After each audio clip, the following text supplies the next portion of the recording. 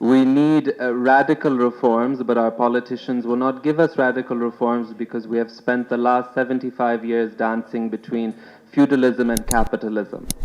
There is no space for social reform. Yes, in terms of the lands that we have,